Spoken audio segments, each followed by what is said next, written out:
പ്രത്യാശയേകും വചനം, രക്ഷയേകും വചനം, സത്യമായ വചനം, ജീവനേകും വചനം. പ്രത്യാശയേകും വചനം, രക്ഷയേകും വചനം, സത്യമായ വചനം, ജീവനേകും വചനം.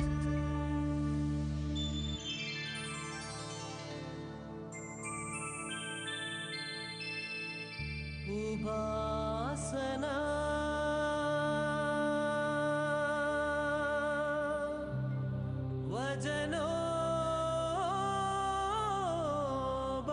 വചനോപാസന ഉപാസന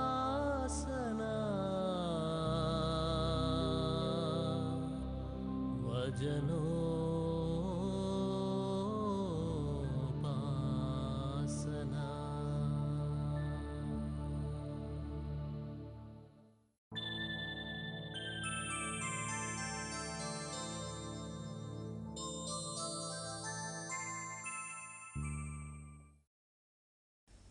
പ്രൈസ് ദി ലോർഡ്. യേശുവിൽ പ്രിയപ്പെട്ടവരെ, പ്രവാചകന്മാരെ പറ്റിയുള്ള പഠനത്തിലേക്ക് നിങ്ങളെ സ്നേഹപൂർവ്വം ക്ഷണിക്കുകയാണ്.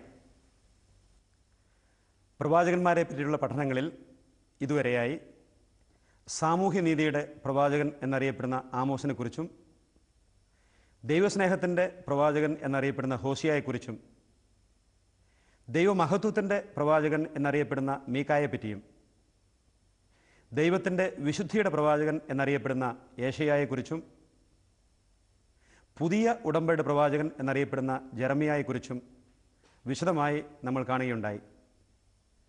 അതിനു മുമ്പായി പഴയ നിയമത്തിലെ പ്രവാചക ഗ്രന്ഥങ്ങൾ എങ്ങനെയാണ് രൂപീകരിക്കപ്പെട്ടത്, പ്രവാചകന്മാരുടെ സവിശേഷതകൾ എന്തൊക്കെയാണ്, പഴയ നിയമത്തിൽ പുരോഹിത പാരമ്പര്യങ്ങൾ എങ്ങനെയാണ് വളർന്ന് വികസിച്ചത്, എങ്ങനെയാണ് ഇന്നത്തെ രീതിയിൽ പ്രവാചക ഗ്രന്ഥങ്ങൾ നമുക്ക് ലഭിച്ചത്, പ്രധാനപ്പെട്ട പ്രവാചക ഗ്രന്ഥങ്ങളിലെ സാഹിത്യരൂപങ്ങൾ എന്തൊക്കെയാണ്, അതേപ്പറ്റിയും ഏതാനും ക്ലാസ്സുകളിൽ നമ്മൾ ചർച്ച ചെയ്യുകയുണ്ടായി.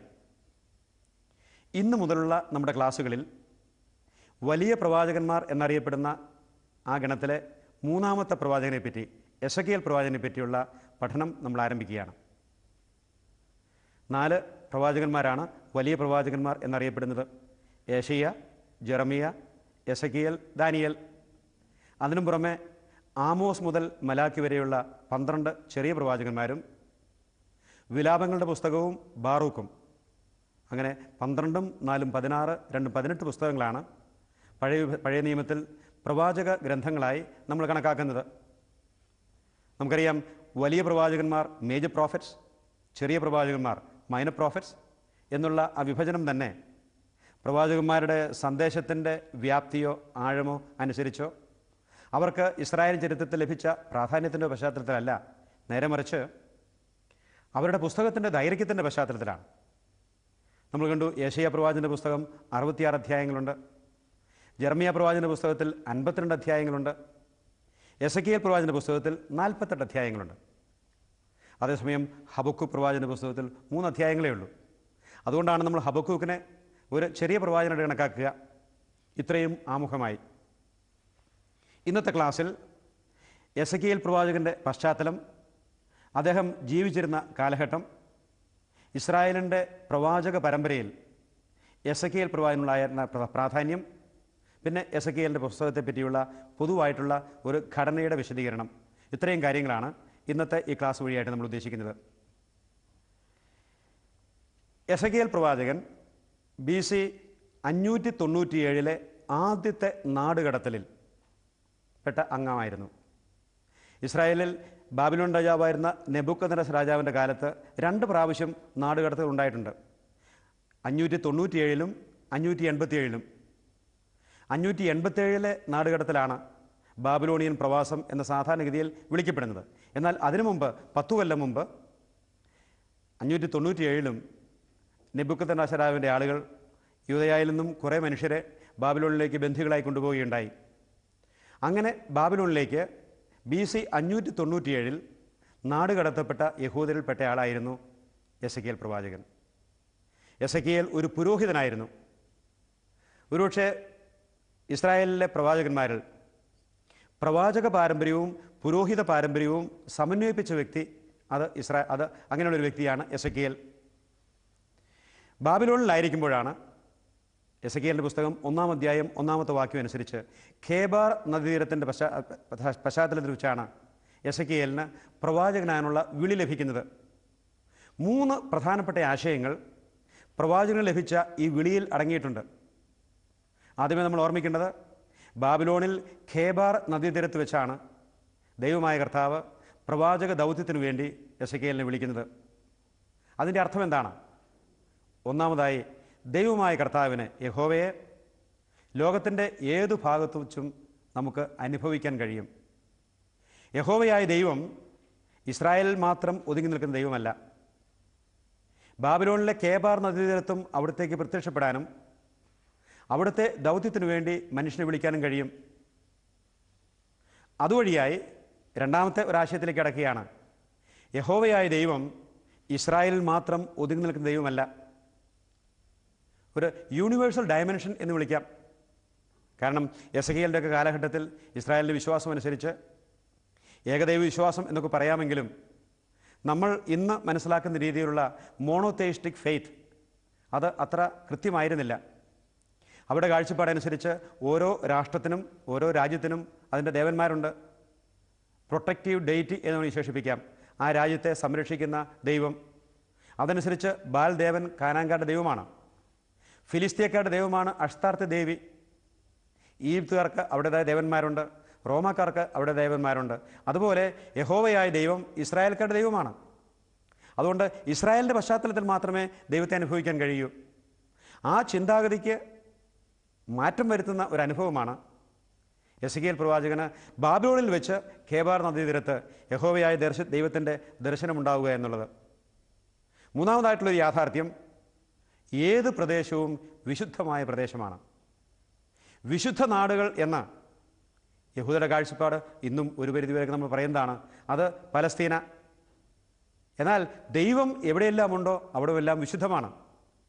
ഖേബാർ നദീതീരവും ബാബിലോണും ദൈവത്തിൻ്റെ വിശുദ്ധ സ്ഥലമാണെന്ന് ഓർമ്മിക്കുക. അതുകൊണ്ടാണല്ലോ യഹൂദരുടെ വിശ്വാസത്തിൻ്റെ ഒരു പ്രകടനമാണ് 137-ാമത്തെ സങ്കീർത്തനത്തിലുള്ളത്.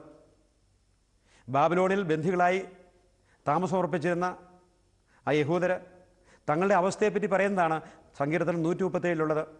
ബാബിലോൺ നദിയുടെ തീരത്തിരുന്നുകൊണ്ട് സഹിയോനെ ഓർത്ത് ഞങ്ങൾ കരഞ്ഞു. അവിടെയുള്ള അലവൃക്ഷങ്ങളിൽ ഞങ്ങളുടെ കിന്നരങ്ങൾ തൂക്കിയിട്ടു. കർത്താവിൻ്റെ നാട്ടിലെ ചില പാട്ടുകൾ പാടുവിനെന്ന് ഞങ്ങളെ അടിമപ്പെടുത്തിയവർ ഞങ്ങളോട് ആവശ്യപ്പെട്ടു. അന്യനാട്ടിൽ വെച്ച് കർത്താവിൻ്റെ ഗീതങ്ങൾ ഞങ്ങൾ എങ്ങനെ ആലപിക്കും? ജെറൂസലമേ, ഞാൻ നിന്നെ മറക്കുന്നെങ്കിൽ എൻ്റെ വലത്തു കൈ എന്നെ മറക്കട്ടെ. വിനാശകാരിയായ ബാബേൽ പുത്രി, അവൻ നിൻ്റെ കുഞ്ഞുങ്ങളെ പിടിച്ച് ഉറച്ച പാറമേലടിക്കും. സ്വാഭാവികമായിട്ടും ഒരു കഠിനമായ ദേശീയതയുടെ പ്രകടനമാണിവിടെ. ഇസ്രായേൽ ജനത്തെ തടവുകാരാക്കിയവർ ആവശ്യപ്പെട്ടു, സെഹിയോനിലെ ചില പാട്ടുകൾ പാടുവിൻ. ജനത്തിന് തടസ്സം ഇതാണ്, അന്യനാട്ടിൽ വെച്ച് ഞങ്ങളെങ്ങനെ കർത്താവിൻ്റെ ഗാനങ്ങൾ പാടും? യഹോവയായ ദൈവത്തിൻ്റെ ഗാനങ്ങൾ പാടാൻ പറ്റുന്നത് വിശുദ്ധ നാട്ടിൽ മാത്രമേ പാടുള്ളൂ, ജെറൂസലത്ത് മാത്രമേ പാടുള്ളൂ. അതുകൊണ്ട് അവർ പാട്ട് പാടാതെ അവിടെ കിന്നരങ്ങൾ അലരിവൃക്ഷങ്ങൾ തൂക്കിയിടുകയാണ്. അതേസമയം ജെറൂസലത്തെ പറ്റിയുള്ള ശക്തമായ ഹൃദയാഭിലാഷം അവർക്കുണ്ട്. അതുകൊണ്ടാണ് അവർ പാടിയത്, ജെറൂസലമേ, ഞാൻ നിന്നെ മറക്കുന്നെങ്കിൽ എൻ്റെ വലത്ത് കൈ എന്നെ മറക്കട്ടെ. കൂട്ടത്തിൽ തങ്ങളെ തടവുകാരാക്കിയ ബാബിലോൺകാർക്ക് നേരെയുള്ള ഒരു ശാപവാക്കുകളുമുണ്ട്. വിനാശകാരിയായ ബാബേൽ പുത്രി, അവൻ നിൻ്റെ കുഞ്ഞുങ്ങളെ പിടിച്ച് ഉറച്ച പാറമേലടിക്കും. പഴയ നിയമത്തിൻ്റെ ധാർമ്മികതയാണിത്. പക്ഷേ ഒരു കാര്യം വ്യക്തമാണ്, എസെക്കിയേൽ പ്രവാചകന് ബാബിലോൺ ദേശത്ത് വെച്ച് ഖേബാർ നദീതീരത്ത് വെച്ച് ദൈവത്തിൻ്റെ ദർശനമുണ്ടായെങ്കിൽ അതിൻ്റെ അർത്ഥം ദൈവത്തിൻ്റെ സർവ്വവ്യാപിത്വമാണ്. അങ്ങനെ ആ ഒരു വലിയ സത്യം ആദ്യത്തെ 3 അധ്യായങ്ങൾ വഴിയായി എസെക്കിയേലിൻ്റെ പുസ്തകത്തിലെ ആദ്യത്തെ 3 അധ്യായങ്ങൾ ഇങ്ങനെ പ്രവാചകനുണ്ടായ ദൈവാനുഭവത്തിൻ്റെയും പ്രവാചകനാകാനുള്ള വിളിയുടെയും അധ്യായങ്ങളാണ്. അതുവഴി ആഴമായ ഒരു ദൈവശാസ്ത്ര തത്വം എസെക്കിയേൽ അവരെ പഠിപ്പിക്കുന്നുണ്ട്. എസെക്കിയേലിൻ്റെ പുസ്തകം പരിശോധിക്കുകയാണെങ്കിൽ ദൈവശാസ്ത്ര തലങ്ങളിലേക്ക് പിന്നീട് നമ്മൾ വരുന്നതായിരിക്കും. 3 വലിയ ആശയങ്ങൾ, അവയ്ക്കെതിരായി നിരന്തരം പ്രവാചകൻ പോരാടുന്നത് കാണാൻ പറ്റും. അന്നത്തെ ജനം, സമകാലികരായ ജനം കാത്തു സൂക്ഷിച്ചു പോകുന്ന 3 ആശയഗതികളോട് എസെക്കിയേൽ പ്രവാചകൻ അക്ഷരാർത്ഥത്തിൽ സമരം ചെയ്യുകയാണ്. ആദ്യത്തേത്, യഹോവയായ ദൈവത്തിൻ്റെ വാഗ്ദാനങ്ങൾ അത് അനുഗ്രഹത്തിൻ്റെ മാത്രമാണ്. ദൈവം തങ്ങളെ തിരഞ്ഞെടുത്തിരിക്കുന്നതുകൊണ്ട് തങ്ങൾക്ക് എക്കാലവും എല്ലാം ശുഭമായിരിക്കും. എസെക്കിയേൽ അവരെ ഓർമ്മിപ്പിക്കുന്നത് നിയമാവർത്തന പുസ്തകത്തിൽ മോശ പറഞ്ഞത് തന്നെയാണ്. ഇതാ, ഇന്നേ ദിവസം ജീവനും മരണവും നിങ്ങളുടെ മുമ്പിൽ വയ്ക്കുന്നു. നിങ്ങൾ ജീവൻ തിരഞ്ഞെടുക്കുകയാണെങ്കിൽ നിങ്ങൾ ജീവിക്കും, മരണം തിരഞ്ഞെടുക്കുകയാണെങ്കിൽ നിങ്ങൾ മരിക്കും. അപ്പോൾ ഇസ്രായേൽ ജനത്തിന് വലിയൊരു ഉത്തരവാദിത്വമുണ്ട്. ദൈവം അവരെ തൻ്റെ ജനമായിട്ട് തിരഞ്ഞെടുത്തു എന്നതിൻ്റെ പേരിൽ എല്ലാ കാലത്തും സംഗതികൾ ശുഭമായിരിക്കണമെന്നില്ല. അപ്പോൾ ദൈവം പറഞ്ഞു, ഇതാ നിങ്ങൾക്ക് തീരുമാനിക്കാം, പ്രമാണങ്ങളും കൽപ്പനകളും തന്നിട്ട് നിങ്ങൾ വിശ്വസ്തരായിരുന്നാൽ നിങ്ങൾക്ക് അനുഗ്രഹങ്ങൾ ലഭിക്കും. പ്രത്യേകിച്ച് നിയമാവർത്തന പുസ്തകത്തിലുള്ള വലിയൊരു ആശയമാണ്. ഈ നിയമാവർത്തൻ്റെ ഈ ആശയം തന്നെയാണ് പ്രവാചക പ്രസംഗങ്ങളിൽ മുഴുവനും. ദൈവമായ കർത്താവ് നിങ്ങളെ തിരഞ്ഞെടുത്തതുകൊണ്ട് കാലാകാലത്തോളം ഇങ്ങനെ ആയിരിക്കണം എന്നില്ല. തിരഞ്ഞെടുപ്പ് എന്ന് പറഞ്ഞാൽ അത് ആനുകൂല്യം എന്നതിനേക്കാൾ കൂടുതൽ ഉത്തരവാദിത്വമാണ്. ദൈവം നിങ്ങളെ തിരഞ്ഞെടുത്തിട്ടുണ്ടെങ്കിൽ അതിൻ്റെ ഉത്തരവാദിത്വം നിങ്ങൾക്കുണ്ട്. എല്ലാം സുരക്ഷിതമാണെന്ന് പറഞ്ഞിരിക്കരുത്. അതാണ് എസെക്കിയേൽ പഠിപ്പിച്ച ആദ്യത്തെ പാഠം. പക്ഷേ അന്നത്തെ ജനത്തിന് അത് സ്വീകരിക്കാൻ സാധിക്കില്ല. കാരണം തലമുറകളായി സഹിയോൻ ദൈവത്തിൻ്റെ വാസസ്ഥലമാണ്, ജെറൂസലം അവിടുത്തെ നാമം സ്ഥിതി ചെയ്യുന്ന സ്ഥലമാണ്, തങ്ങൾ ദൈവത്തിൻ്റെ ആളുകളാണ് എന്നുള്ള ബോധത്തിലാണ്. രണ്ടാമത്തത്, 1 സാമുവേൽ 7-ാമത്തെ അധ്യായം അനുസരിച്ച്, സാമുവേലിൻ്റെ 1-ാമത്തെ പുസ്തകം 7-ാമത്തെ അധ്യായം അനുസരിച്ച് നാത്താൻ പ്രവാചകൻ ദാവീദിനോട് പറയുകയുണ്ടായി, നീ ദൈവത്തിന് വേണ്ടി ഒരു ഭവനം പണിയുകയില്ല, പക്ഷെ ദൈവം നിനക്ക് വേണ്ടി ഒരു ഭവനം പണിയും. ദാവീദിൻ്റെ രാജവംശത്തെക്കുറിച്ചാണ് സൂചിപ്പിക്കുന്നത്. അപ്പോൾ നാത്താൻ പ്രവാചകൻ വഴിയായി ദൈവം പറഞ്ഞ കാര്യം, ദൈവം ദാവീദിന് ഒരു വംശം അവശേഷിപ്പിക്കും. ദാവീദിൻ്റെ ഗോത്രത്തിൽ, ദാവീദിൻ്റെ സിംഹാസനത്തിൽ എന്നും ആരൂഢനായിരിക്കുന്ന ഒരു രാജാവ് ഉണ്ടാകും എന്നുള്ള കൽപ്പന, എന്നുള്ള ആ വാഗ്ദാനം, അത് എക്കാലവും ഒരു യാഥാർത്ഥ്യമായി തീരും എന്നവർ വിചാരിച്ചിരുന്നു. കാരണം പ്രവാചകൻ വഴിയായിട്ട് പറഞ്ഞിട്ടുള്ള കാര്യങ്ങളാണ്. നാത്താൻ പ്രവാചകൻ വഴിയായി ദൈവം ദാവീദിനോട് പറഞ്ഞതാണ്. അതുകൊണ്ട് അവരെ സംബന്ധിച്ചിടത്തോളം ദാവീദിൻ്റെ ഗോത്രത്തിൽ, ദാവീദിൻ്റെ സിംഹാസനത്തിൽ എന്നും ഭരിക്കുന്ന ഒരു രാജാവ് ഉണ്ടായിരിക്കും എന്നുള്ള ചിന്തയാണ് കാത്തു സൂക്ഷിച്ചു പോകുന്നത്. അതുകൊണ്ട് തന്നെ പ്രവാചകന്മാർ, യെശയ്യാകട്ടെ, ജെറമ്യാകട്ടെ, എസെക്കിയേലാകട്ടെ, ഇതാ നിങ്ങളുടെ ദൈവമായ കർത്താവ് നിങ്ങൾ തിരിച്ചു വന്നില്ലെങ്കിൽ നിങ്ങൾ അതിൻ്റെ പരിഹാരം ചെയ്യേണ്ടി വരും, നിങ്ങളതിൻ്റെ വില കൊടുക്കേണ്ടി വരും എന്ന് പറഞ്ഞ് അവരാരും ശ്രദ്ധിച്ചില്ല. കാരണം ദൈവശാസ്ത്രപരമായ തങ്ങൾക്ക് നീതീകരണമുണ്ട്. ദാവീദിൻ്റെ സിംഹാസനത്തിൽ എന്നും വാഴാൻ ഒരു രാജാവ് ഉണ്ടായിരിക്കും. മൂന്നാമത് അവർക്കൊരു ബോധ്യമുണ്ടായിരുന്നു, ജെറൂസലം നഗരവും ദേവാലയവും അപ്രതിരോധ്യമാണ്. അതിനെ നശിപ്പിക്കാനോ പിടിച്ചെടുക്കാനോ ആർക്കും സാധിക്കുകയില്ല. അതായിരുന്നു അവർ വിചാരിച്ചുകൊണ്ടിരുന്നത്. ജെറൂസലം എന്നും നിലനിൽക്കും. സെനാഖെറിബ് രാജാവിൻ്റെ കാലഘട്ടത്തിൽ, അസീറിയ രാജാവായിരുന്നു, രാജാവ് ജെറൂസലം പിടിച്ചെടുക്കാൻ വന്നപ്പോൾ അത്ഭുതകരമായ രീതിയിൽ ആ പട്ടണം രക്ഷിക്കപ്പെടുകയുണ്ടായി. അപ്പോൾ അവരുടെ ദൈവശാസ്ത്രപരമായ കാഴ്ചപ്പാടുകളും ചരിത്രത്തിലെ അവരുടെ അനുഭവമെല്ലാം ജെറൂസലം ദേവാലയവും ജെറൂസലം പട്ടണവും എക്കാലവും നിലനിൽക്കും എന്നുള്ളതായിരുന്നു. വീണ്ടും എസെക്കിയേൽ പറഞ്ഞു, നിർബന്ധമില്ല, ദൈവത്തിന് ഇതിനും അപ്പുറം പ്രവർത്തിക്കാൻ കഴിയും. തന്നെയുമല്ല, ജെറൂസലം ദൈവത്തിൻ്റെ പാദപീഠമായിട്ടാണ് കാക്കിയിരുന്നത്. ജെറൂസലം ദേവാലയത്തിൽ രാജാക്കന്മാരുടെ പുസ്തകം 1-ാമത്തെ പുസ്തകം 6-ാമത്തെ അധ്യായത്തിലനുസരിച്ച് സോളമൻ രാജാവ് ദൈവത്തിൻ്റെ ദേവാലയം അവിടത്തേക്ക് പ്രതിഷ്ഠിച്ചപ്പോൾ മേഘം വന്ന് ദേവാലയം നിറഞ്ഞു എന്നാണ് പറയുന്നത്. പഴയ നിയമത്തിൽ മേഘം എന്ന് പറയുന്നത് ദൈവത്തിൻ്റെ സാന്നിധ്യമാണ് സൂചിപ്പിക്കുക. അങ്ങനെയാണെങ്കിൽ ദൈവത്തിൻ്റെ സാന്നിധ്യമാണ് ജെറൂസലം ദേവാലയത്തിൽ ഉണ്ടായിരുന്നത്. അതൊരിക്കലും മാറ്റപ്പെടുകയില്ല എന്നൊരു ചിന്താഗതി ഉണ്ടായിരുന്നു. എസെക്കിയേൽ പറഞ്ഞു, ഇല്ല, ദൈവമായ കർത്താവ് ജെറൂസലം ദേവാലയം വിട്ടുപോകുന്ന ഒരു ദർശനം പ്രവാചകനുണ്ടായെന്ന് ഓർമ്മിക്കണം. ദേവാലയത്തിൽ ദൈവമില്ല. ആ യഥാർത്ഥ ഓർത്തഡോക്സ് യഹൂദരെ സംബന്ധിച്ചിടത്തോളം ദൈവദൂഷണമാണത്. യാഥാസ്ഥികരായ യഹൂദരെ സംബന്ധിച്ചിടത്തോളം ജെറൂസലം ദേവാലയത്തിൽ ദൈവമില്ല എന്ന് പറഞ്ഞാൽ ദൈവം കിഴക്കേ വാതിൽ കൂടി ഇറങ്ങിപ്പോകുന്ന ഞാൻ കണ്ടു എന്ന് എസെക്കിയേൽ പറഞ്ഞപ്പോൾ അവർക്കത് സ്വീകരിക്കാൻ സാധിച്ചില്ല. ദൈവം ഇറങ്ങിപ്പോവുകയോ, സൂര്യചന്ദ്രന്മാരുള്ളിടത്തോളം കാലം നിങ്ങളുമായിട്ടുള്ള എൻ്റെ ഉടമ്പടി നിലനിൽക്കും എന്ന് പറഞ്ഞ ദൈവം തങ്ങളെ ഒരിക്കലും ഉപേക്ഷിക്കുകയില്ല എന്ന ബോധ്യമാണ് ഉണ്ടായിരുന്നത്. അതാണ് എസെക്കിയേൽ പ്രവാചകൻ നിരന്തരം അദ്ദേഹത്തിൻ്റെ പ്രവചനങ്ങളിലൂടെ സമരം ചെയ്തിരുന്ന 3 കാര്യങ്ങളാണ്. ആദ്യത്തേതാണ് ഞാൻ പറഞ്ഞു, യഹോവയായ ദൈവത്തിൻ്റെ വാഗ്ദാനങ്ങൾ എന്നും അനുഗ്രഹത്തിൻ്റെ മാത്രമാണ്. എസെക്കിയേൽ പഠിപ്പിച്ചു, അല്ല, അനുസരണത്തിൻ്റെ മാർഗമാണ് ദൈവം ആഗ്രഹിക്കുന്നത്. അനുസരണം അനുഗ്രഹത്തിലേക്ക് നയിക്കും, അനുസരണക്കേട് നാശത്തിലേക്ക് നയിക്കും. രണ്ടാമത്തേതാണ് 1 സാമുവേൽ 7 അനുസരിച്ച് ദാവീദിൻ്റെ സിംഹാസനത്തിൽ എന്നും വാഴുന്നവനായ ഒരു രാജാവ് ഉണ്ടായിരിക്കും. എസെക്കിയേൽ പഠിപ്പിച്ചു, നിർബന്ധമില്ല. മൂന്നാമത്തേതാണ് ജെറൂസലം ദേവാലയവും നഗരവും എല്ലാ കാലത്തും നിലനിൽക്കും എന്നുള്ള ബോധ്യത്തിനെതിരായിട്ടും എസെക്കിയേൽ യുദ്ധം ചെയ്യുകയാണ്. അതുകൊണ്ട് തന്നെ യാഥാസ്ഥിതികരായിരുന്ന ജനങ്ങളിൽ നിന്നും നേതൃത്വത്തിൽ നിന്നും എസെക്കിയേൽ പ്രവാചകന് എന്നും തടസ്സങ്ങൾ നേരിടേണ്ടി വന്നിരുന്നു ഓർമ്മിക്കണം.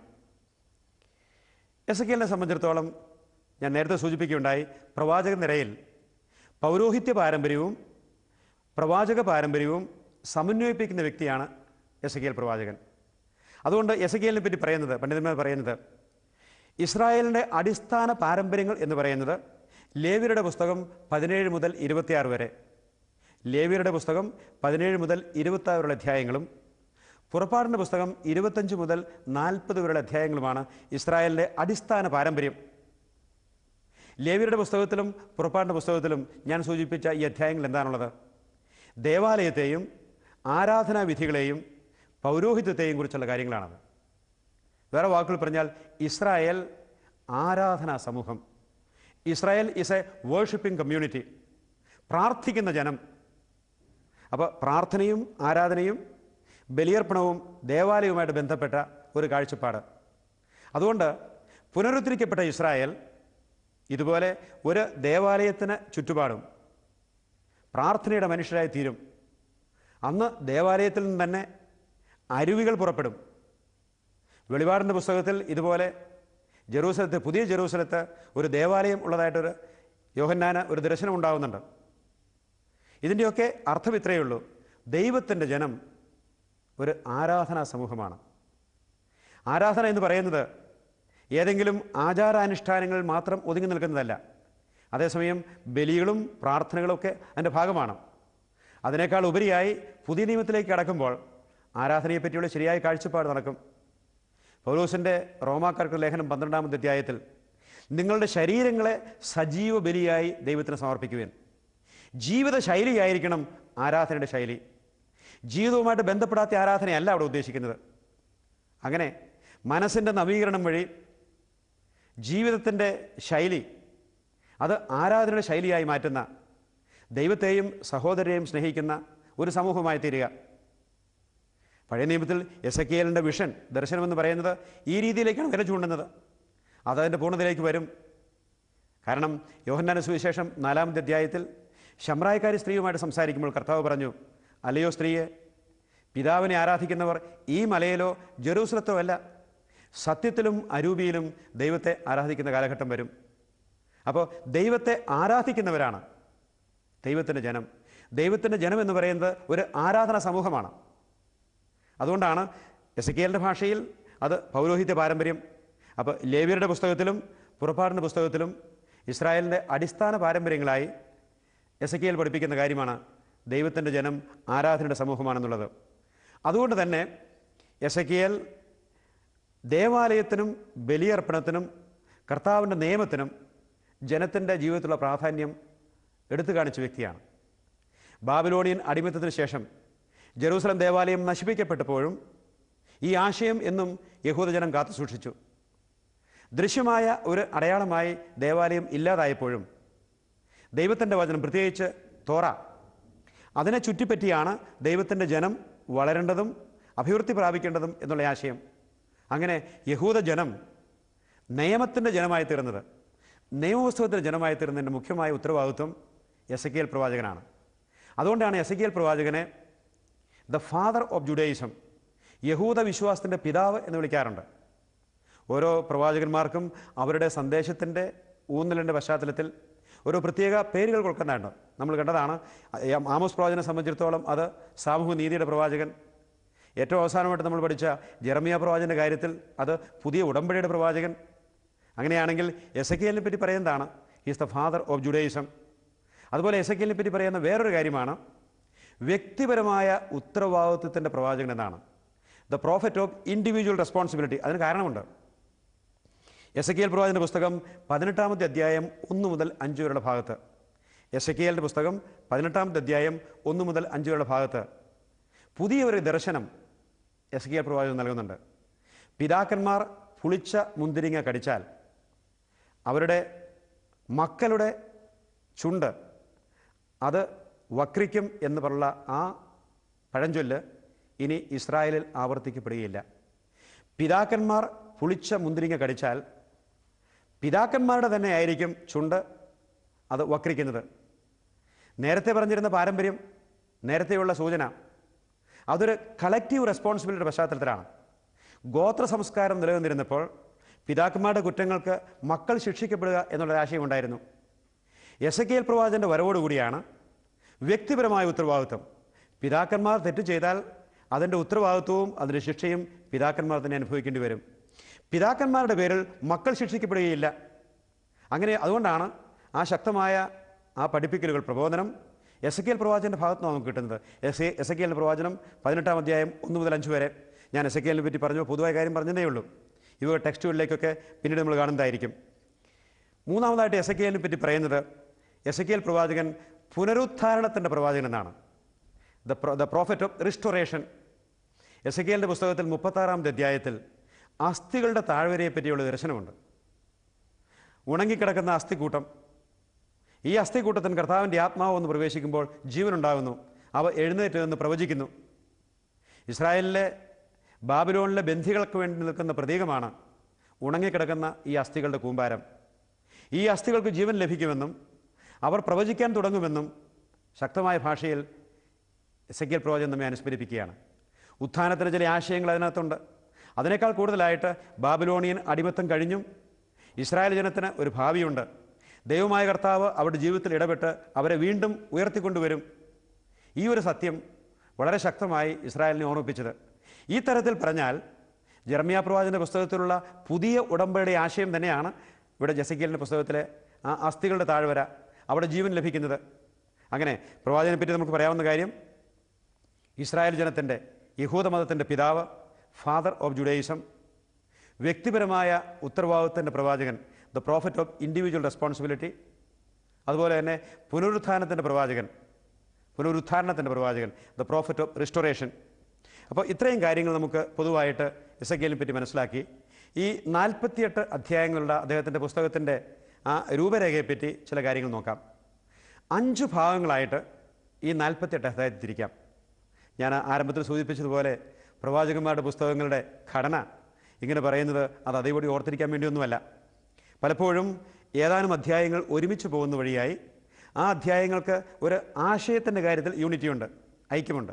അതുകൊണ്ടാണ് 1-ാം അധ്യായം 1 മുതൽ 3-ാം അധ്യായം 27 വരെ, 1-ാം അധ്യായം 1 മുതൽ 3-ാം അധ്യായം 27 വരെ ബാബിലോണിലെ പ്രവാചകൻ്റെ ദൗത്യം, പ്രവാചകനുള്ള വിളിയും അദ്ദേഹത്തിൻ്റെ ദർശനങ്ങളുമാണ് ആദ്യത്തെ 3 അധ്യായങ്ങളിൽ. 4-ാം അധ്യായം 1 മുതൽ 24-ാം അധ്യായം 27 വരെ യൂദായുടെയും ജെറൂസലത്തിൻ്റെയും നാശത്തെപ്പറ്റിയാണ് പ്രവാചകൻ പറയുന്നത്. അപ്പോൾ ഇസ്രായേൽ ജനത്തിൻ്റെ അടുക്കലേക്ക് അയക്കപ്പെട്ട പ്രവാചകന്മാരെല്ലാവരും ആദ്യമായിട്ട് തങ്ങളുടെ ജനത്തോട് പറയുക. അങ്ങനെ ഏതാണ്ട് ഒരു 23 അധ്യായങ്ങൾ ഇസ്രായേൽ ജനത്തിനും ജെറൂസലത്തിനും വരാൻ പോകുന്ന നാശത്തെപ്പറ്റി പ്രവാചകൻ പറയുന്ന കാര്യങ്ങളാണ്. 3-ാമത്തെ ഒരു ഘടന രൂപമാണ് 25-ാം അധ്യായം 1 മുതൽ 32-ാം അധ്യായം 32 വരെ, 25 1 മുതൽ 32 വരെ ഇസ്രായേലിനെ പാപത്തിലേക്ക് നയിക്കുന്ന വിജാതീയ രാഷ്ട്രങ്ങൾ ശിക്ഷിക്കപ്പെടും. കാരണം ഇസ്രായേലിൻ്റെ അയൽക്കാരായിട്ട് ഈജിപ്ത്, ടയർ, സീദോൻ, ബാബിലോൺ ഇങ്ങനെ രാജ്യങ്ങളൊക്കെയുണ്ട്. അവരും ദൈവത്തിൻ്റെ പദ്ധതി പ്രകാരം ശിക്ഷിക്കപ്പെടും. അതിന് കാരണം ഇസ്രായേലിനെ പാപത്തിലേക്ക് നയിച്ചവരവരാണ്. അതാണ് 25-ാം അധ്യായം 1 മുതൽ 32-ാം അധ്യായം 32 വരെ ഭാഗങ്ങൾ. അപ്പോൾ ഇത് വിജാതീയ രാഷ്ട്രങ്ങൾക്കെതിരായിട്ടുള്ള പ്രവചനങ്ങൾ വേണമെങ്കിൽ വിശേഷിപ്പിക്കാം.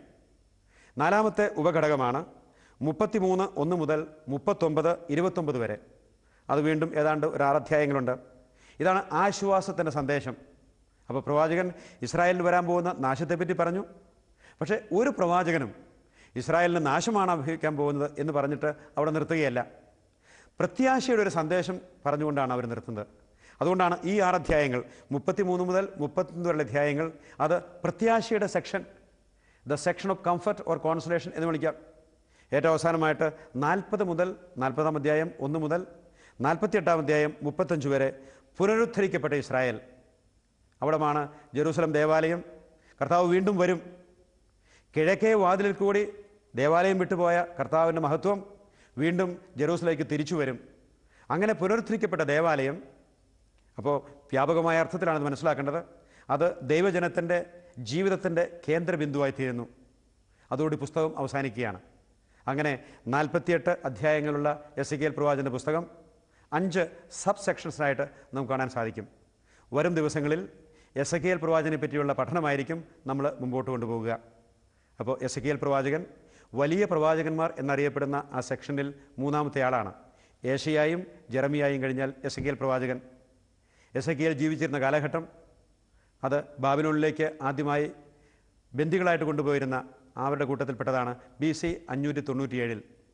അദ്ദേഹത്തിൻ്റെ പ്രധാനപ്പെട്ട ആശയങ്ങൾ അന്നത്തെ യഹൂദ വിഭാഗത്തിനുണ്ടായിരുന്ന വിശ്വാസത്തിനും ഘടകവിരുദ്ധമായിട്ടാണ് പ്രവാചകൻ പ്രവചിക്കുന്നത്. ദൈവത്തിൻ്റെ വചനം ഇതാണ്.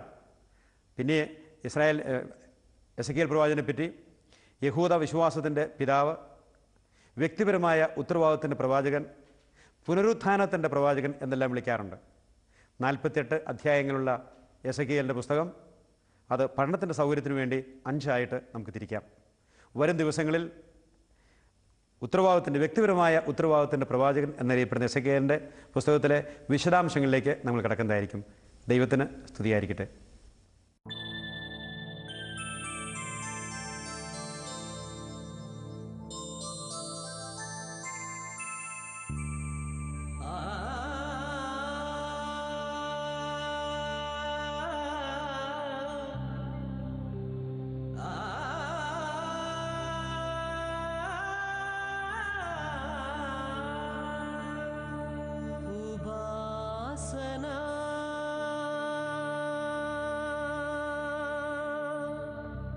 वचनों